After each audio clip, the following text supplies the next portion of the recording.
My version of the dueling shooting tree, scrapper style. Start out with a satellite dish base, which is adjustable. You can pick them up on the side of the road anywhere. Some 1.5 inch angle, some 1 inch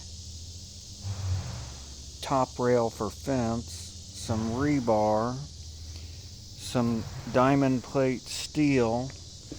The welding's all pretty simple, cut and weld. Throw a little paint on it, and this is what you got.